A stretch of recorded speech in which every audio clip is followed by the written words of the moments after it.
invitarles a que busquemos Éxodo capítulo 31. Es un capítulo corto en comparación con los que hemos tenido anteriormente. Versículos 1 al 18. El tema del mensaje en esta mañana: el trabajo del Señor hecho a la manera del Señor. El trabajo del Señor hecho a la manera del Señor. Éxodo capítulo 31. Nos dice así la palabra del Señor.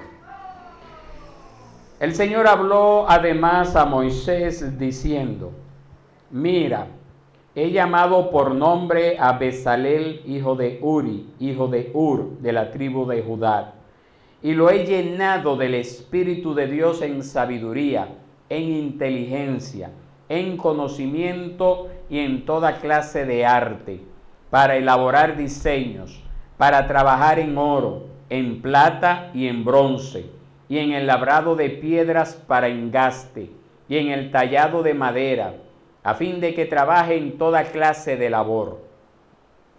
Mira, yo mismo he nombrado con él a Oliab, hijo de Ahisamac, de la tribu de Dan.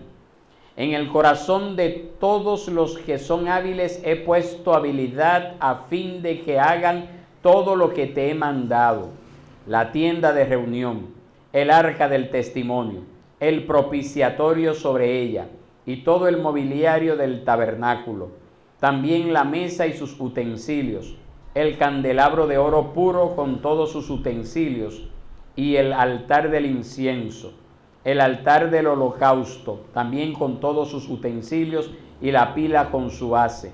Asimismo las vestiduras tejidas, las vestiduras sagradas para el sacerdote Aarón y las vestiduras de sus hijos, para ministrar como sacerdotes.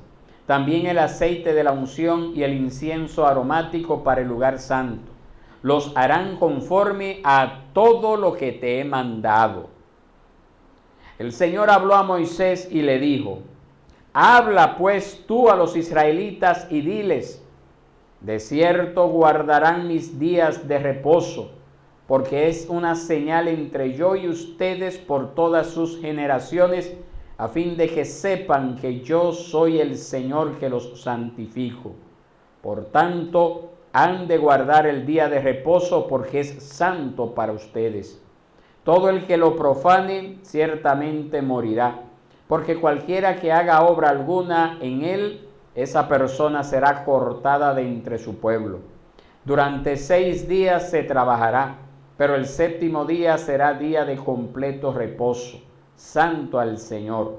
Cualquiera que haga obra alguna en el día de reposo, ciertamente morirá.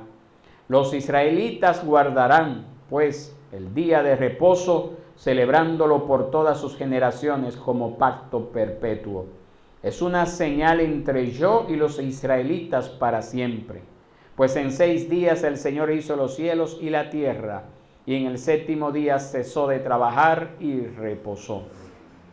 Cuando el Señor terminó de hablar con Moisés sobre el monte Sinaí, le dio las 2 tablas del testimonio, tablas de piedra escritas por el dedo de Dios. Pueden sentarse, mis hermanos, no cierren su Biblia, porque volveremos allí. Mis hermanos, no sé si ustedes, bueno, ya hace un tiempo les estuve diciendo que desde el capítulo 20, todos estos capítulos 20, 21, hasta llegar aquí al capítulo 31, nosotros hemos estado viendo las indicaciones que Moisés recibió por parte del Señor mientras él se encontraba en la cima del monte Sinaí. Todos estos capítulos, desde el 20 hasta ahora, han detallado todo lo que Moisés debía de realizar en la preparación del pueblo de Israel para servir al Señor durante el peregrinaje de este pueblo en el desierto, y luego que obtuvieran posesión de la tierra prometida en aquel lugar que Dios se le había revelado a Abraham a 400 y tantos años antes. Entonces es bueno tomar esto en cuenta, porque todos estos capítulos que hemos visto cuando entramos al 20, que estuvimos viendo los 10 mandamientos, que estuvimos viéndolo cada semana, uno de esos 10 mandamientos, hasta llegar aquí al capítulo 31, es una revelación que el Señor le dio a Moisés mientras se encontraba en el monte Sinaí. Ya aquí termina esta revelación y como veremos a partir del capítulo 32, vemos cómo Moisés desciende del monte Sinaí. Ahora bien, en este capítulo 31 precisamente tenemos las últimas dos indicaciones para Moisés en el Sinaí. Lo primero que nosotros vemos es el llamamiento de Bezalel y de Aholiab para la construcción del tabernáculo y las vestiduras sacerdotales. En estos primeros versos que hemos leído, allí están estas indicaciones hasta el verso 11. Y lo segundo que nosotros vemos es la advertencia que el Señor le hace a Moisés y al pueblo de Israel de guardar el día de reposo. Esas son las últimas dos indicaciones que tenemos acá. Y ya el último verso, el verso 18, es solamente un verso informativo donde se nos dice a nosotros que Moisés recibió las dos tablas de la ley escritas ¿por quién? Por el dedo de Dios. Muy bien, entonces vamos a ver esto en detalle en esta mañana. En primer lugar, nosotros vemos el llamamiento de Bezalel y de Aholiab. Y puede ser, mis hermanos, que Bezalel y Aholiab no tuvieran la unción ceremonial con aceite propio del sacerdocio, porque no hay referencia a esto. No sé si usted se acuerda que habíamos hablado que el sacerdote tenía que ser ungido con aceite. Pero aquí, en estos dos hombres, nosotros sí vemos la realidad que simbolizaba esa unción. Porque nos dice acá que estos dos hombres eran personas, verso 3, que estaban, ¿qué característica tenían estas dos personas? Habían sido llenos del Espíritu Santo. Entonces el Espíritu Santo no viene solamente para equiparnos para lo que se podría calificar como un trabajo espiritual. No solamente viene para esto. Él estaba allí también cuando los diseños de los artesanos fueron dibujados. Como nosotros podemos ver en el verso 4. Cuando la madera fue tallada en el verso 5. Cuando la carpintería fue construida en el verso 8. El Espíritu Santo fue la inspiración del tejedor, del herrero, del bordador, del sastre, del químico, para preparar todo lo necesario para el servicio en el tabernáculo. En una ocasión alguien me preguntó que cómo es posible que Moisés haya dado a conocer todos estos datos para la construcción del tabernáculo. ¿Cómo fue posible que Moisés pudo transmitir esta información? Pues aquí nosotros tenemos la respuesta. El Espíritu Santo capacitó a estos artesanos para que ellos estuvieran listos para la elaboración y construcción del tabernáculo. Pero no solo hizo esto, mis hermanos, sino que allí donde un corazón está dispuesto, allí donde un corazón se compromete a escuchar el llamamiento de Dios y hacer su voluntad, el ser lleno del Espíritu de Dios puede asumirse de manera reverente. Y no solamente esa persona está capacitada para ello, sino que también está dispuesta a hacerlo. Ahí es que está la clave, mis hermanos. En muchas ocasiones las personas dicen, no, es que yo no sé qué es lo que yo debo de hacer en el servicio al Señor. Mis hermanos, Dios siempre nos ha llamado para algo. Dios siempre nos ha traído alguna palabra que debemos de cumplir en el servicio al Señor. Lo que necesitamos es estar dispuestos. Lo que necesitamos es decir, sí, Señor, para lo que sea necesario, aquí estoy dispuesto. Es lo necesario que usted se ponga a la disposición, valga la redundancia. Muchas veces las personas dicen que yo no sé para qué soy bueno. Yo, no, mis hermanos, no es tanto no saber, sino más bien estar dispuesto a hacer lo que sea necesario. No sé si usted entiende lo que le estoy diciendo con esto. Estas personas fueron dotadas con estas habilidades, fueron llenas del Espíritu Santo, pero estuvieron dispuestas a hacer el trabajo que se le había asignado. Estuvieron dispuestos a colaborar en la fabricación del tabernáculo. Quizás no iban a tener ningún otro tipo de participación durante las ceremonias del tabernáculo. Quizás no iban a tener una participación visible al público durante las ceremonias del tabernáculo. Pero lo cierto es que ellos estuvieron dispuestos a hacer cosas tan sencillas como elaborar los instrumentos para la ceremonia del tabernáculo. Muchas veces nosotros vemos algunas personas que se quejan y dicen, no, es que en las iglesias reformadas no hay pastoras. Y digo yo, pero esa es la única función que puede desempeñar una persona en una iglesia reformada. Y hace como 3 semanas atrás, un miércoles, en una de esas reuniones del miércoles, hablábamos acerca de cómo hay estas mujeres. ¿Se acuerdan? Los que estuvieron acá. ¿Cómo están estas mujeres colaborando en la expansión del reino? En lugares distantes del mundo, sin ser pastoras, sin ser llamadas a desempeñar una función pastoral, pero misioneras que están dando la pelea, están dando la batalla, con estudios bíblicos, escuelas bíblicas de niños, dirigiendo escuelas, colegios, ministrando en hogares, ministrando a otras mujeres. Mis hermanos, estos 2 hombres, solamente se menciona acá y le dicen, ellos han sido llenos del Espíritu Santo. ¿Para qué? ¿Para oficiar como el sacerdote Aarón? ¿Para oficiar como los otros sacerdotes? ¿Para ser visto a los ojos del pueblo? No. Ellos solamente tenían que cumplir con su responsabilidad. ¿Cuál era? ¿Cuál era su responsabilidad? Fabricar el tabernáculo. Fabricar las vestiduras sacerdotales. Preparar los ungüentos que habrían de ser utilizados en las ceremonias. Eso es sencillo. ¿Y usted cree que eso tenía menos responsabilidad que ser un sacerdote? ¿Usted cree que eso era menos importante que ser un sacerdote? No, mis hermanos, tenía la misma importancia. ¿Por qué yo digo que tenía la misma importancia? Piense usted, ¿por qué usted cree que tenía la misma importancia estas personas? Una clave que nosotros encontramos en estos versos, que les hice mención, que alguien de ustedes mencionó. ¿Por qué era importante? Tenía la misma importancia que los sacerdotes. Porque para desempeñar esa función, verso 3, ¿qué tenían? Fueron llenos del Espíritu Santo. Es decir, tenía la misma importancia estos hombres en la fabricación del tabernáculo que los sacerdotes luego, porque fueron llenos del Espíritu Santo.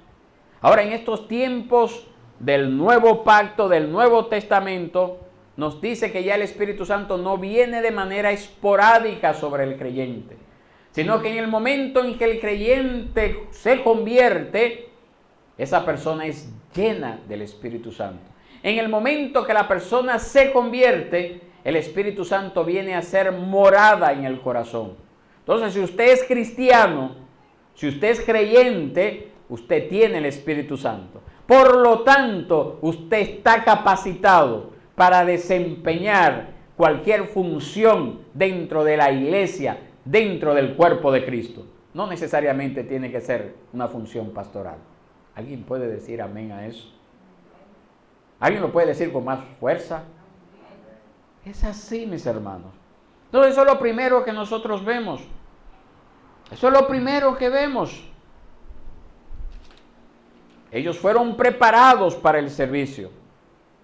Ahora nosotros también tenemos el Espíritu Santo. Nosotros también podemos colaborar con el avance de la obra. Pequeños detalles, una invitación, pasar a recoger a alguien, visitar a una persona en su enfermedad, siempre y cuando esa enfermedad le permita que usted le visite. Regar tratados, allí tenemos tratados, invitar a una persona a conocer más del Evangelio por un tratado.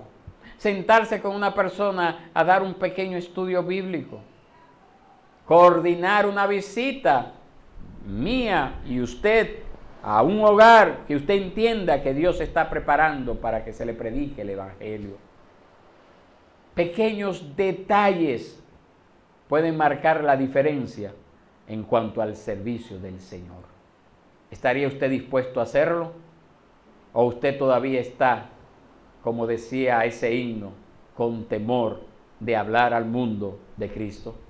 El Señor reprenda toda malicia que pueda levantarse en su vida para usted no testificar a otros de Cristo.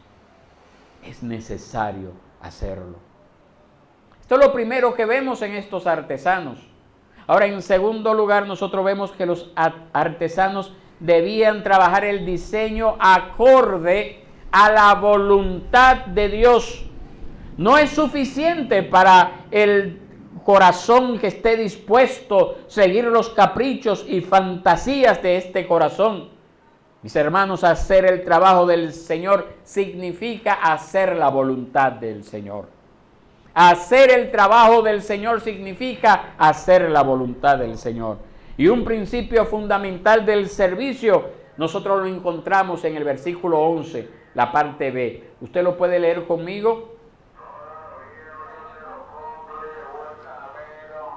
31:11, ¿cómo dice? Exacto, mis hermanos. Los artesanos debían hacer su trabajo conforme a todo lo que el Señor le había mandado a Moisés.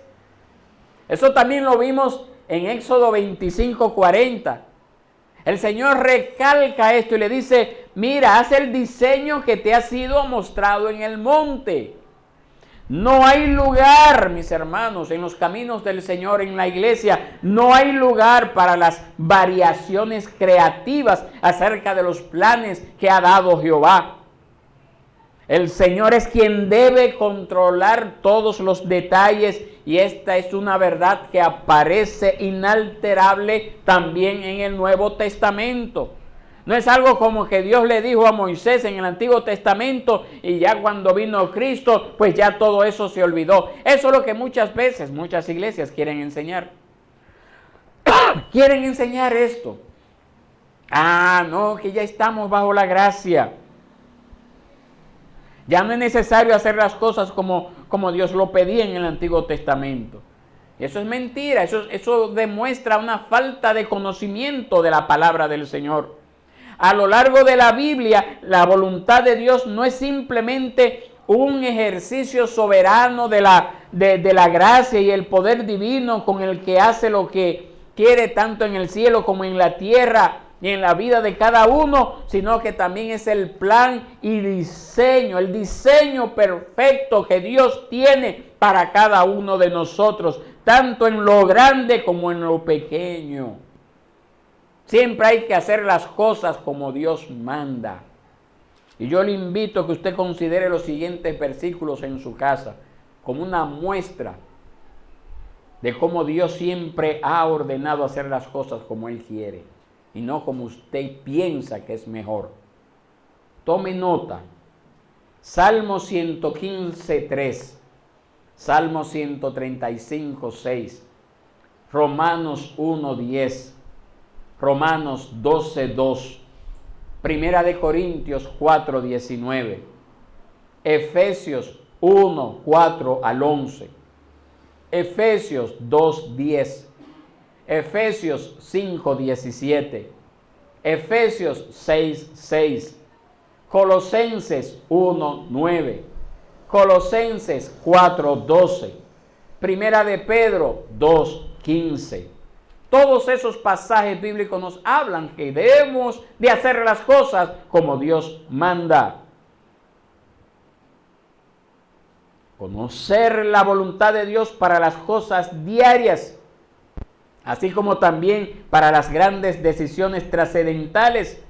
Eso es un tema muy extenso que encontramos en las Escrituras. Pero el ejemplo de Israel en el desierto establece un gran principio fundamental en cuanto al pueblo de Israel. Nosotros vemos que Israel no buscó la guía, sino que esperó a que viniera, ya que la voluntad guiadora de Dios era expresada con el movimiento de la nube.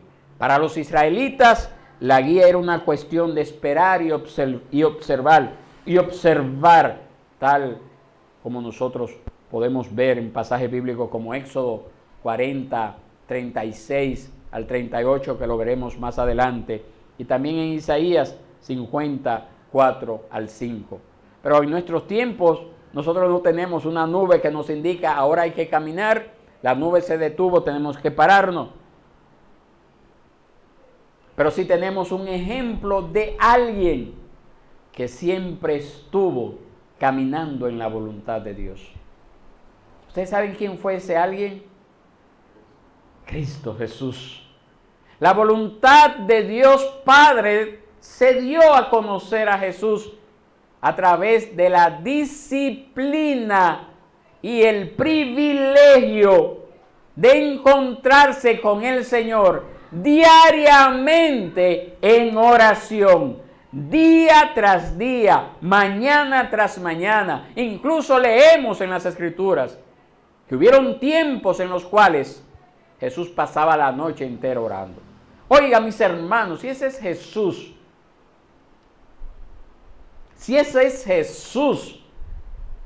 que necesitaba pasar tiempo a solas con el Señor, ¿usted cree que usted merece menos de ahí?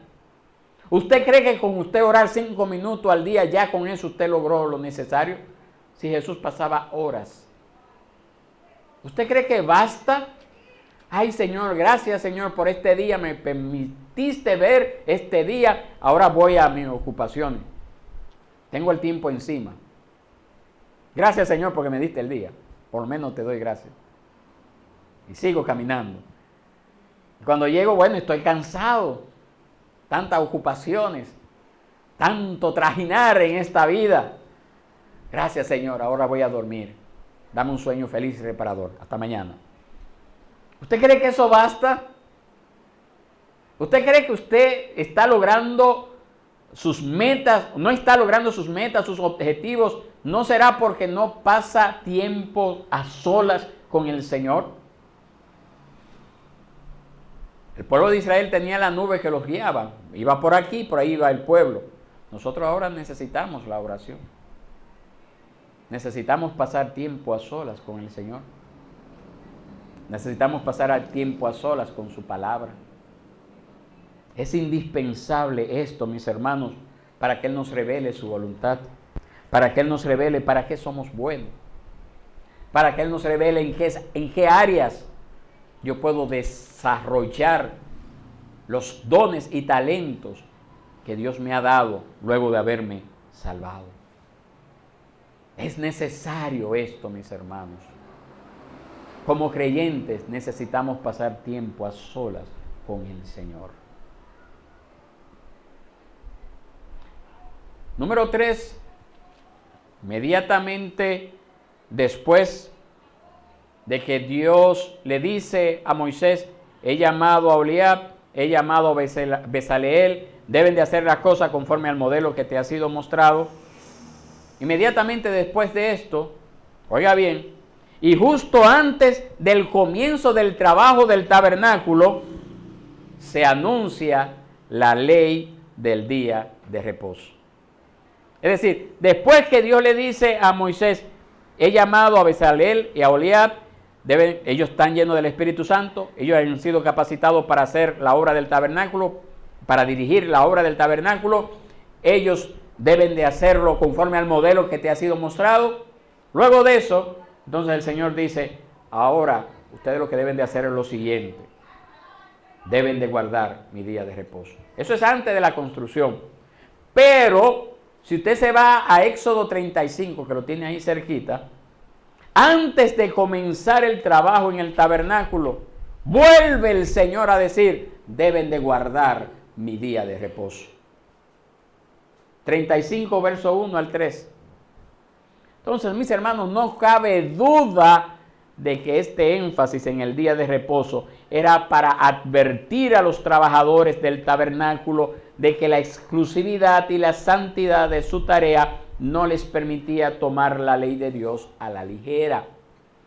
El mandamiento no iba dirigido específicamente a Bezaleel y a Oholiab, sino a todo Israel, como podemos ver en Éxodo 31:13. Pues nadie sabía en este punto quién estaría incluido en la mano de obra. A nadie le estaba permitido decir que las circunstancias anormales de su vida en el desierto o la naturaleza excepcional del trabajo que tenían entre manos permitían hacer modificaciones en cuanto a guardar el día de reposo. Hermanos, vuelvo y repito, el trabajo de Dios debe de hacerse a la manera de Dios. Siempre es así. Entonces los versículos 12 al 18 son un perfecto resumen hasta el verso 17 de la importancia de la ley del día de reposo. Es una señal, nos dice el verso 13, el verso 17. Ya que guardar el día de reposo demuestra que el Señor creó un pueblo separado y distinto. Como nos dice el verso 13, los santificó. Y que esta distinción que vemos en el verso 17 se muestra a sí mismo al imitarlo a Él. Porque eso es lo que dice el verso 17. ¿Cómo nos dice el verso 17? Porque en 6 días, ¿qué ocurrió?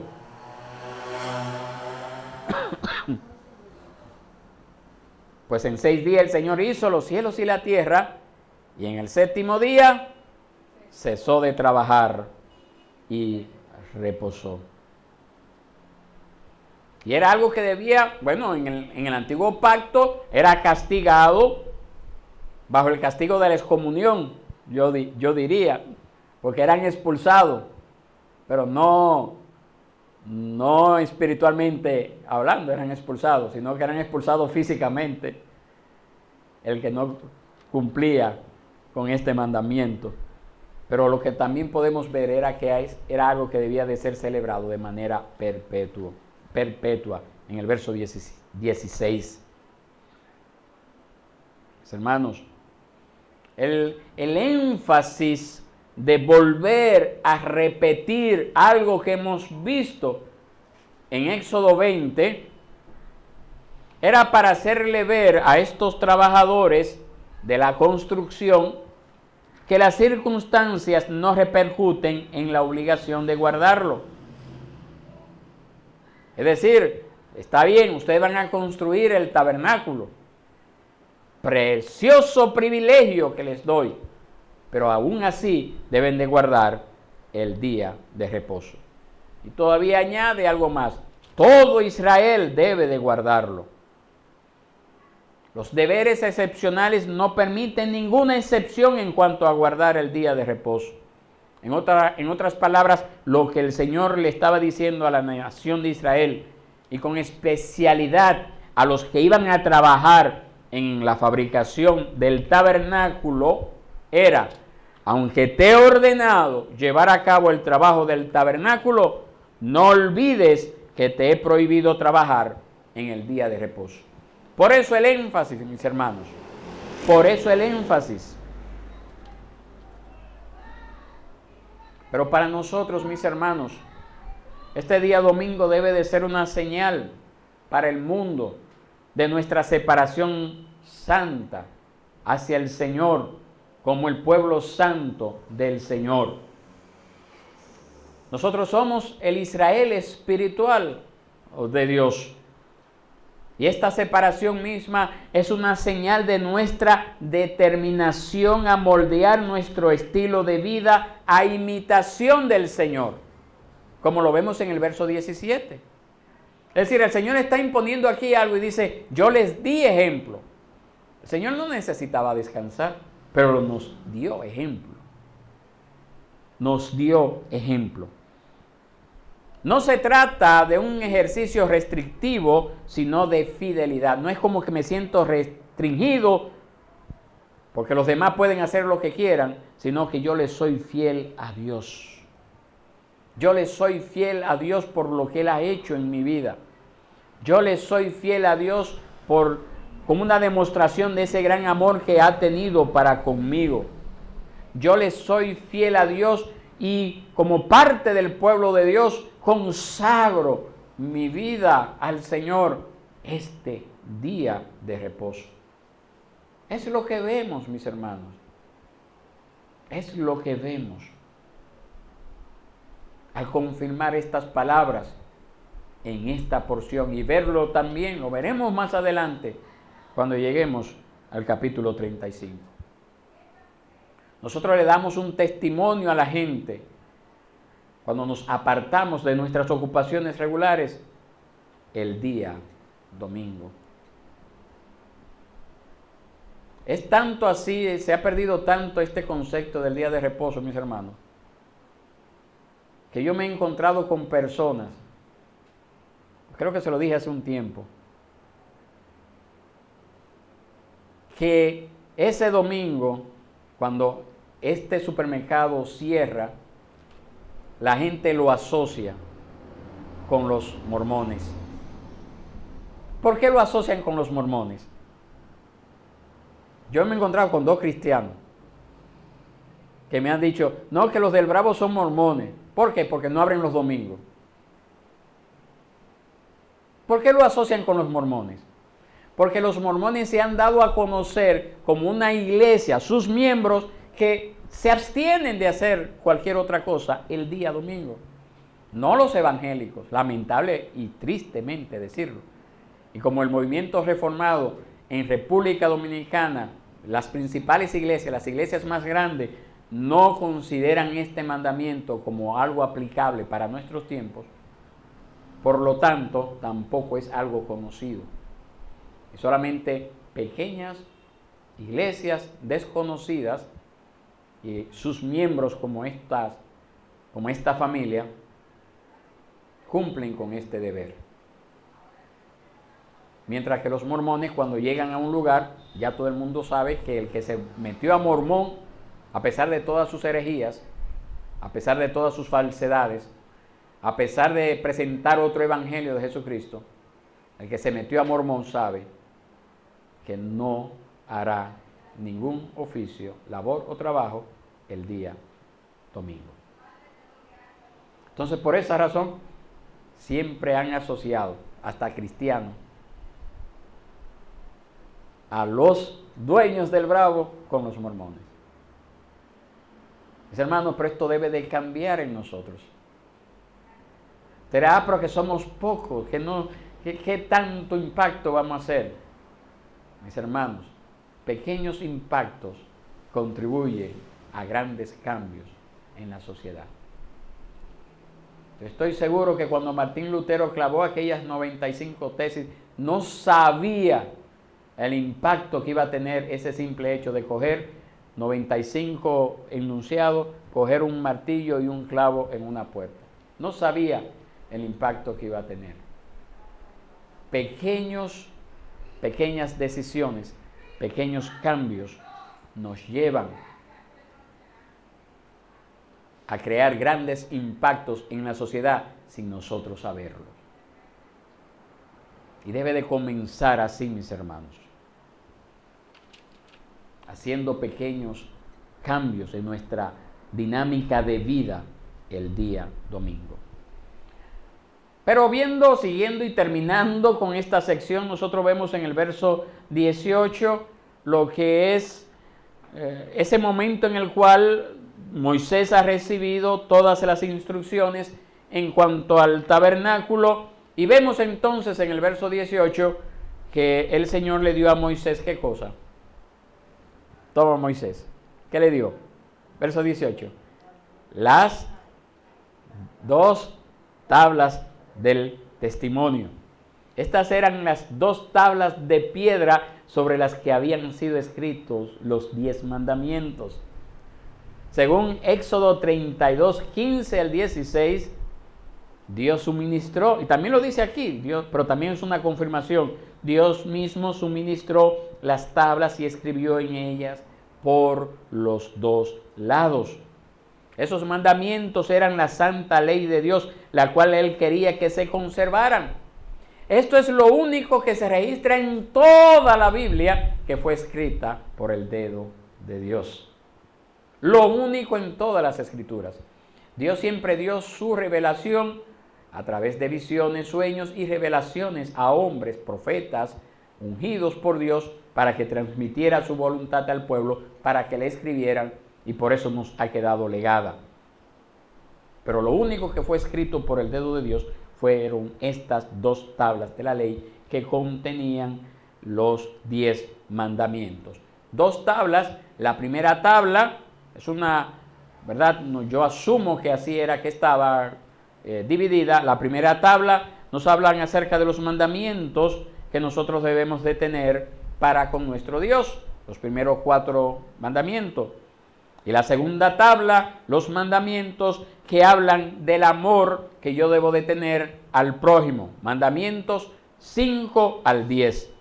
Y lo hacemos así porque precisamente Moisés sintetiza los mandamientos de esta forma en Deuteronomio 6:5. Usted lo puede ver más adelante en su casa. Ahí vemos la primera tabla. Y en Levítico 19:18, la segunda tabla. Y Cristo mismo hizo esa distinción en Mateo 22, 37 al 40. Entonces, cuando Jesús dice que el mayor y más grande mandamiento es amar a Dios sobre todas las cosas, y el segundo es similar, amar a tu prójimo como a ti mismo, no estaba dando algo nuevo. Ya Moisés lo había dicho en Deuteronomio 6:5 y en Levítico 19:18. Esa es la división de estos mandamientos en estas 2 tablas. La primera tabla, los primeros 4 mandamientos, y la segunda tabla, desde el mandamiento 5 hasta el mandamiento 10. Mis hermanos, en esta mañana nosotros tenemos que aprender que las cosas hay que hacerlas conforme a lo que Dios ha ordenado. Cuando Dios nos llama a un servicio, Él nos capacitará. Ya tenemos el Espíritu Santo.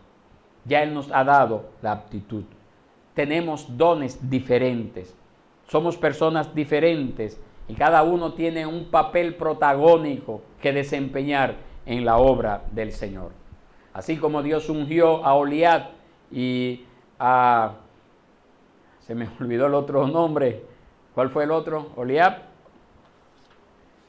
A Oliab, ¿y quién? Usted lo tiene ahí en el capítulo 31. A Oliab y... Usted lo ve en el letrero ahí, 31. Bezaleel. Así como Dios ungió, como Dios llamó a estos para desempeñar la función de la construcción del tabernáculo, así Dios nos ha llamado a cada uno de nosotros a desempeñar funciones diferentes para el avance de la obra de Dios. Tenemos que hacer las cosas como Dios lo ha mandado, como Dios lo ha ordenado. Eso es vital. Hermanos, por último, tenemos esas 2 tablas del testimonio como esa ley moral que nunca va a perder vigencia. Que el Señor nos dé un corazón, como dice la palabra, un corazón de carne, para que podamos ser sensibles a escuchar su llamado, a hacer las cosas, a hacer el trabajo del Señor como el Señor lo ha ordenado. Estemos de pie, mis hermanos, y vamos a orar. Vamos a pedirle al Señor esa gracia necesaria para hacer las cosas como Dios ha mandado en su palabra.